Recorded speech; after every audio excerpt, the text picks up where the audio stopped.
Assalamualaikum warahmatullahi wabarakatuh.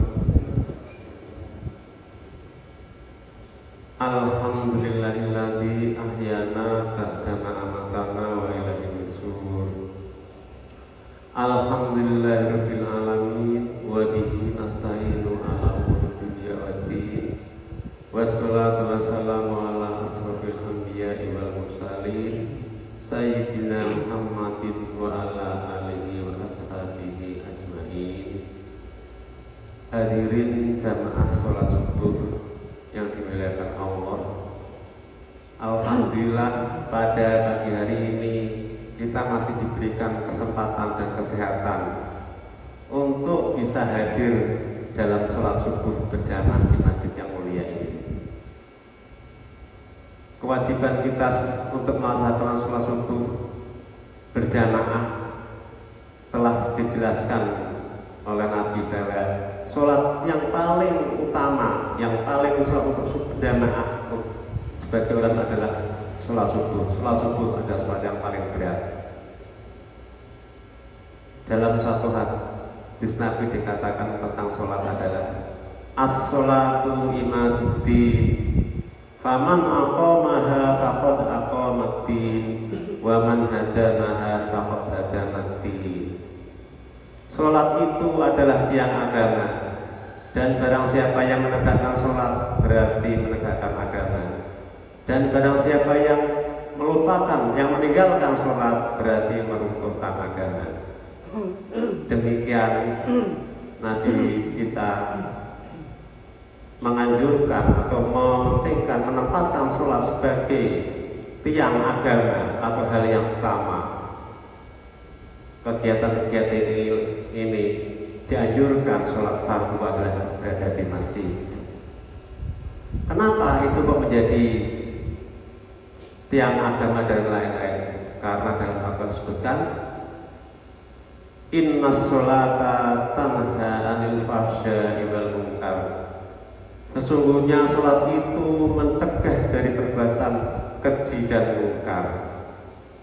Bagaimana bisa sholat itu mencegah perbuatan keji dan mungkar? Kita harus menurut dulu bahwa seperti apa sholatnya kita, sehingga sholat tersebut menjadi bisa menghalangi kita berbuat keji dan mungkar. Dalam surat Al-Mu'minun disebutkan qad aflahal mu'minun alladzina hum fi sholatihim khashi'un. Beruntunglah orang-orang yang mukmin yang dalam sholatnya itu khusyuk. Jadi kita sebagai seorang mukmin dan sudah sholat, maka selanjutnya dianjurkan sholatnya itu khusyuk. Khusyuk itu seperti apa? Tidak bisa diterjemahkan ke dalam bahasa apapun khusyuk itu.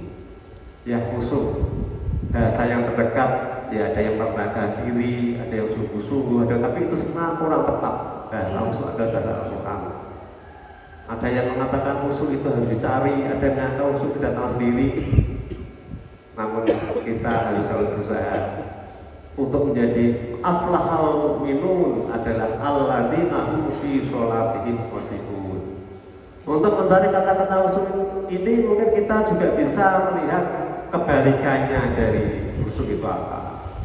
Sama-sama sholatnya alladzina hum fi sholatihim khashi'un. Kalau dalam surat Al-Ma'un dikatakan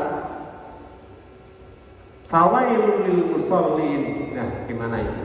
Sudah sholat dianggap wail, dianggap celaka. Bisa saja orang masuk sholat tapi celaka. Fawailul musallin alladzina hum fi sholatihim sahun. Mereka adalah orang yang sahur dalam sholat. Sahur itu dalam terjemahan dikatakan sahur itu lalai. Jadi mungkin kita bisa bayangkan kebalikan dari kata khusyuk itu adalah kira-kira lalai. Begitu. Kemudian jadi untuk mencari kata khusyuk itu kita harus tetap sengaja mencari, meskipun kita sudah puluhan tahun melaksanakan sholat, sudah dari kecil. Apakah ada perubahan dari sejak sampai sekarang? Apa sholatnya masih tetap seperti itu saja? maka kita perlu selalu belajar. Belajar tentang sholat itu tidak akan ada habisnya. Sama dengan belajar Al-Quran, kita harus mengerti sholatnya dulu. Ya, mungkin kalau Nabi memberikan gambaran sholat itu sederhana sekali. Dia hanya mengatakan, "Shollu kama ra'aitumuni usolli." Sholatlah sebagaimana yang kamu lihat saya sholat. Sederhana itu Nabi memberikan perintah gambaran tentang sholat. Dan setelah perintah sholat itu turun, seumur hidupnya tidak pernah ditinggalkan. Meskipun dalam kondisi yang seperti apapun, sholat tidak pernah ditinggalkan. Para ulama dalam ini ahli fikih mengatakan kalau sholat itu ada syarat, rukun, wajib dan lain-lain. Ya mungkin kita sedikit tentang rukun sholat. Ya rukun sholat diantaranya ada yang menyebutkan 16, 17, ada yang bilang yang 17 bilang sab'ata asar, ada nadanya arkan sholat sab'ata asar, awal niat takbir qiyam, fatihah rukun kemudian dan seterusnya. Kalau kita belajar itu mungkin sedikit saja yang bisa saya sampaikan tentang rukun sholat ya. Kalau awal niat takbir qiyam berdiri, fatihah rukuk dan kemudian. Ada yang masukkan tuminah itu dalam rukun, di antara sebagian ulama ada yang meletakkan tumakninah itu tidak sebagai rukun. Mari kita kerjakan awali dulu kita belajar tentang tumakninah. Tumakninah itu apa? Tumakninah itu juga susah diterjemahkan. Ya kan bahasa Nabi orang tumakninah itu benar-benar susah. Kalau dalam bahasa saya mungkin insya Allah ya moga-moga tidak salah dan tidak terlalu salah ya. Tumakninah itu artinya mudengke. Jadi apa yang dibaca itu disuruh tumakninah itu disuruh mudengke. Makanya di dalam ahli fikih mengatakan untuk tumakninah kita diberi waktu jeda sebentar, sekali ambil nafas. Nah, apa yang dikatakan itu kita mudeng. Gitu. Ya, dari hal ini maka fungsi sholat sebagai tanha anil fahsya'i wal munkar itu akan dapat dipenuhi. Ya mungkin kita karena kita sudah sering sholat, kita sudah terbiasa. Jadi sholat kita seringkali istilahnya otomatis gelontor dan mari kita evaluasi kembali sholat kita. Apa yang kita lakukan sekarang, apakah lebih baik daripada yang kemarin-kemarin? Atau yang kita lakukan sekarang masih sama seperti kita terakhir kali diajari sholat oleh Pak Yai. Pak Yai kan juga saat begini, terus belontor sampai sekarang masih tetap seperti itu. Mari kita evaluasi lagi, kita belajar lagi. Jangan selalu belajar tentang sholat. Apalagi sholat itu dalam bahasa Arab.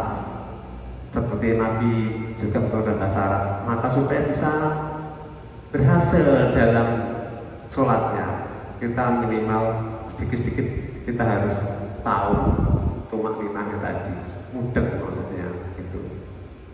Jadi sehingga masuk ke dalam hati kita, masuk dalam keimanan kita, sehingga kita tercapai dengan qad aflahal mu'minun, bukan cuma orang yang beriman tapi orang yang sudah beriman dan beruntung.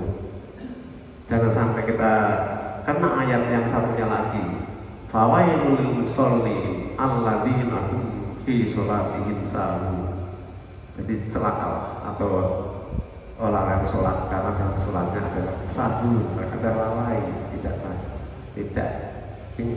tidak tahu apa yang dikerjakan. Mungkin demikian yang dapat kami sampaikan. Kurang lebihnya mohon maaf. Wabillahi taufiq wal hidayah. Wassalamualaikum warahmatullahi wabarakatuh.